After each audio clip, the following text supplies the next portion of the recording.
50 PSI. We make crappy filters. Welcome back out to the shop. My name is Mark, and today we're addressing a problem. I made a mistake. When I sold my old truck, I sold something with it that I didn't mean to sell with it. I do all my own service on all my own cars. That means changing the oil, doing random things, and changing the oil.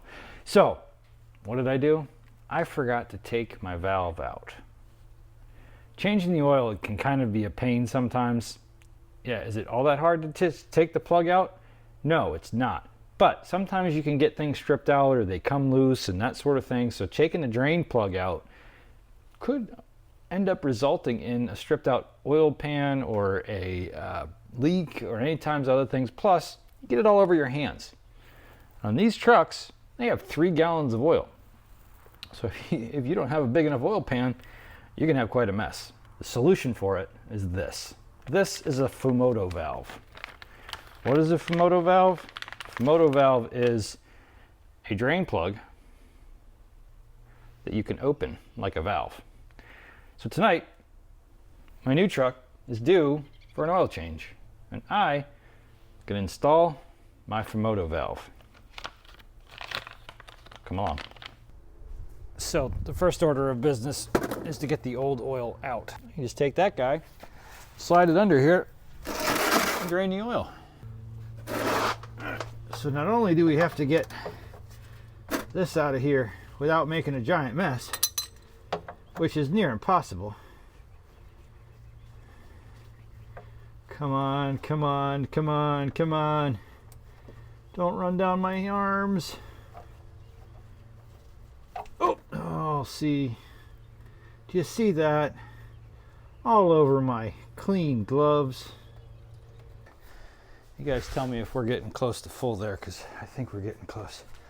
Am I going to need 2 pans? I don't know. How are we doing? Oh, it's slowing down. How much oil was in there? It wasn't low, was it? Maybe this one has less in it than my old truck did. This next part is specific to this Dodge Ram. It's Cummins, 4th gen. I had a 3rd gen. It was really easy to do this, but the 4th gen, it's not. You need one of these. What is one of these? This will screw into the top of an oil filter and allow you to pull it out the side. Let me show you why. In here is the old oil filter. So what we do is we unscrew it. It's really hard for you to see. We screw that thing on the top of it like this. And then we can pick it right up and out without spilling oil. So we can pull it right out the side there. Set it over here and then unscrew this, and then inside we have all of our oil, not on the ground. Then we will take our new one. Actually, first I'm gonna wipe that seal off. I wish I could show you guys what it looks like in there, but I really can't even see. I'm just using my hands to figure it out. Now it's probably clean enough. Yep, okay. Making sure that there's no rubber. The old seal came out with it. Yep, okay. Then we will take the new filter. In some places you don't need to do this, but you might not be needing to do this. But I always did it because my dad always did it. Probably because his dad always did it. Just put some in there. Give it a good old run and start. Okay. Don't you dare fall over. Okay. Then get a little bit on that seal. Like that, right? That's how you did it that's how your dad showed you, right? And take this guy, zip-dee-doo-dah, Come on. There we go. Tighten it right down. Clean our glove off. And then reassembly is reverse of disassembly. See if you guys can see. Probably not. We got the valve on here. We're probably gonna knock into this camera.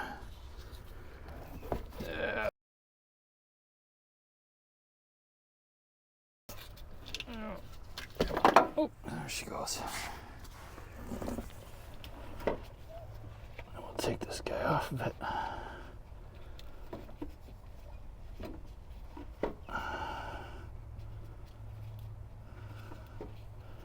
You gonna stand there and behave, or are you gonna, there you go. Oh, no, no, no, don't you dare. Don't you dare. The camera is blocking my arm's ability to do both. Let's try the other hand. Okay, stay. We take our lid out. And then you guys move over here a little bit while I get this hand, the correct hand back in there that can do this kind of work. And ups-a-daisy. Ups-a-daisy. Boy, they get slippery sometimes, you know. There we go. All right, now we got to find that special spot. I don't know how I'm even going to be able to tighten it.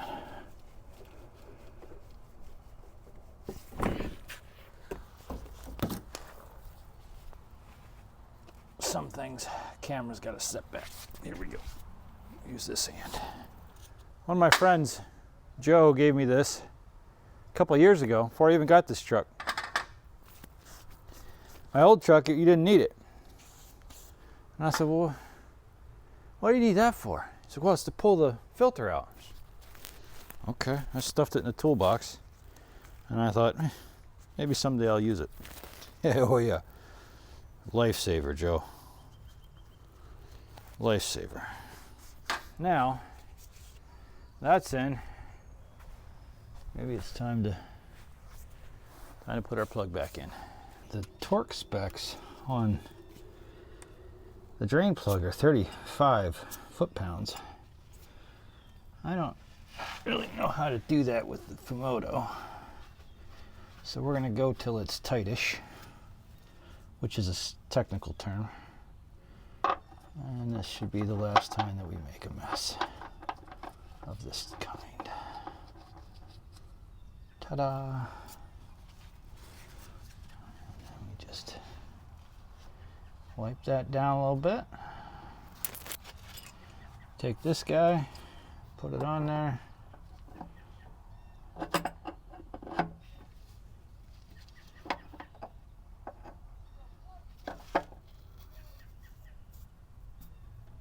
I think we want to go to about 35 foot-pounds of torque, which that's probably good.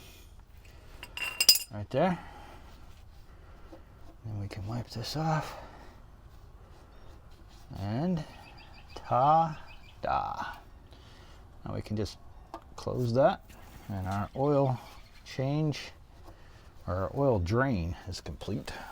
Let's put our little locking clip on here, which I've run it without these locking clips before, and I've never had them come apart. But it's just such a nice fancy touch. And there you go. Now, next time we drain it, we can just clip a little hose on here,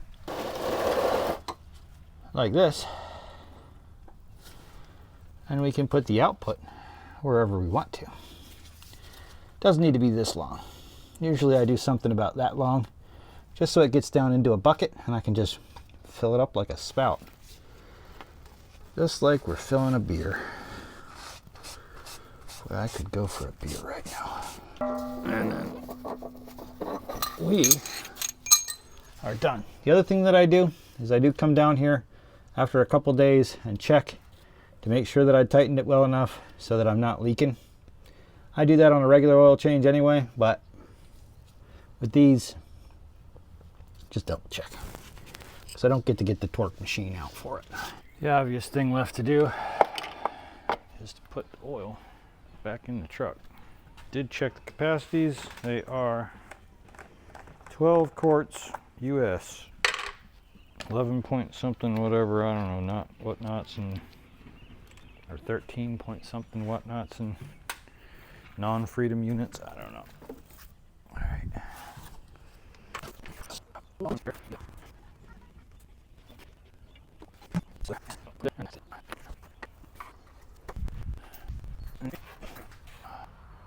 Yeah, that's fine. There's some in it. Fire in the hole.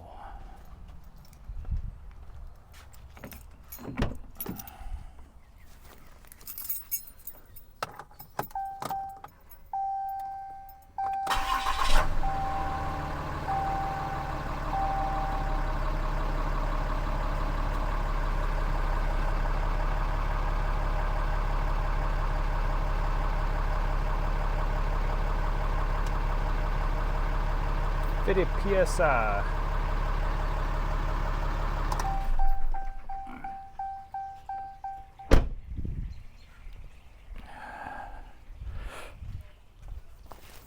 Oh gosh, I hate those headlights.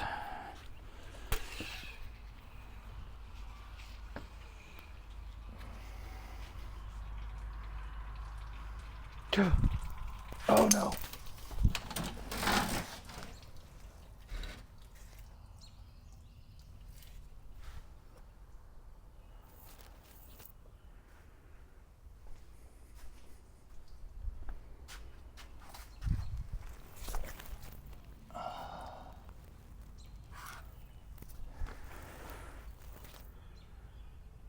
That didn't go as planned. What is that coming from?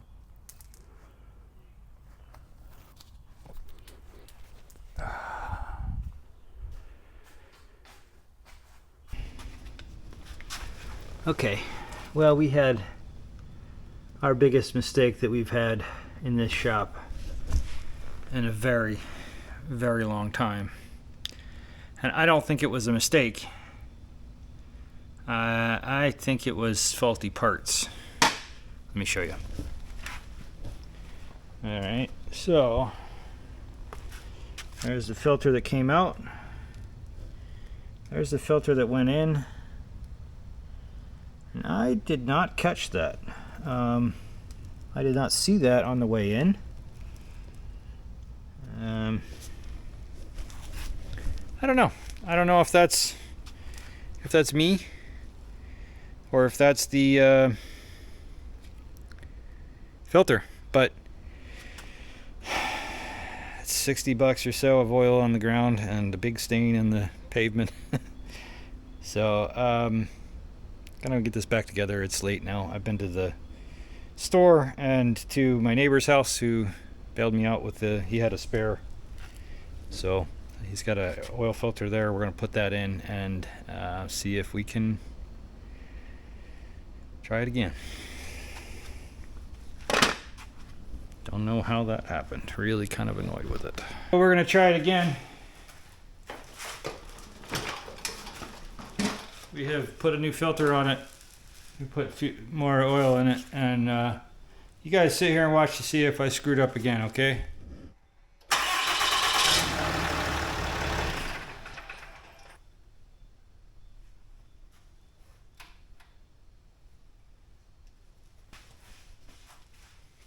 Okay, we're like a quart low, but that'll work. So this episode of How Not to Change Your Oil is brought to you by Shell. We make crappy filters. Thanks for stopping out. See you guys on the next one.